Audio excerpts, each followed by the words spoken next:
Okay, I feel like the weirdest shit fucking happens to me, but if you think you can hide behind a keyboard and comment whatever you want and not get into legal trouble, you are sadly fucking mistaken, okay? So obviously we just moved from Georgia to Florida, okay?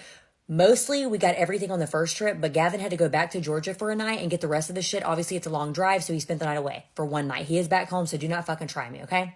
Anyways, so I'm in a new state by myself. I'm in a new home by myself. Yes, my grandma is here, but we're women. We got 2 kids here. I'm fucking spooked if my husband's not here. As soon as he leaves, Princeton was messing with the back door lock and it got jammed and we could not get it to fucking go back in. Let me show you a picture. We could not get this motherfucker to go back in. So I had to call a locksmith out to the house. Mind you, I'm already spooked because my husband's not here. I don't want nobody coming to my fucking house. But I had no fucking choice. I had to pay them $275 to come out. We love that for me. So he gets here, knocks on the door. I immediately have a bad feeling, okay?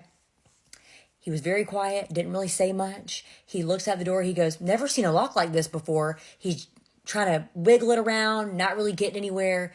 Long story short, it took him about 30 minutes, and finally he pushes it back in, and that was it. Then I go to pay, and he's like chatty Cathy at this point, saying things like that I don't really care to know, talking about, you know, if he needs to get a girlfriend, like weird fucking shit, right?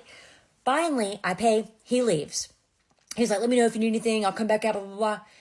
The vibes were fucking off, okay? I get in the shower. The kids are in bed. Grandma goes to bed. I get in the shower. And I had this really weird feeling. I literally started to feel like I'm going to fucking vomit. I washed my hair. I had to blow dry it. You know, like when you're so fucking spooked out that you feel like you're hearing noises? I cut the blow dryer off. And I'm like, what is that noise? Who's there? Who's there? Show yourself. Nobody's fucking there, bitch. You're fucking tripping, right? Anyways, I get on TikTok and I see this fucking comment. This is not even fucking funny. It was a comment by somebody that does not follow me. And it says, you need to contact the authorities about a mass shooting. So I immediately start crying and hyperventilating. I go get grandma. She comes out. I say, Grandma, I'm freaking the fuck out right now. Because not only is this comment fucking scaring the shit out of me. I said, but does this not look like this? I'm already getting scared talking about it. I said, but does this comment not look like the same guy that was here, the locksmith dude? She said, yes, it does. I said, what do I do? She said, you call 911.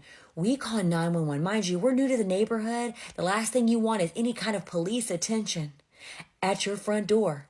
But I'm fucking scared. And I call him and police comes up.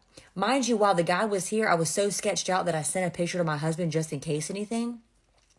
So the police gets here and I tell him what's going on. I show him the picture and I said, does this guy that I took a picture of in my house not look like the same motherfucker that commented on my TikTok? And they said, yeah, sure enough, it does. Mind you, by the time the police get here, my husband already figured out who the guy was that came out to the house, got his name, got all this information about him. I give it to the police. The police does investigating. They come back in. They're like, is this the same guy? And I said, I don't know. He looks a little different. They said, well, I look different on my ID. I said, yeah, I do too. They call the guy. They're trying to figure out names. They said, ma'am, I want to let you know that the guy that your husband was talking to, the name that he gave your husband, we don't have a Florida resident under that name. Now I'm really freaking the fuck out. Who was in my house? Also, Gavin called the company that came out. They said they don't have anybody by that name.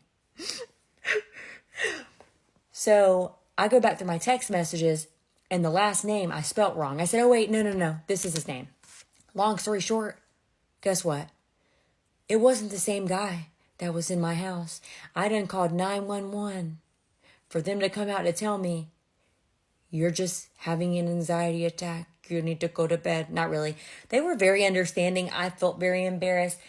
Long story short, I had to report the guy on TikTok. Obviously, if TikTok finds it credible enough to contact his county and figure out why the fuck somebody wants to comment that shit, I don't know. But when I tell you, I was scared out of my fucking mind. Not only that, but everybody's worried about these fucking alligators in my river. Okay? Mind you, the previous owners that lived here, all the neighbors that we talked to, they have never had no alligator experiences come up to this house.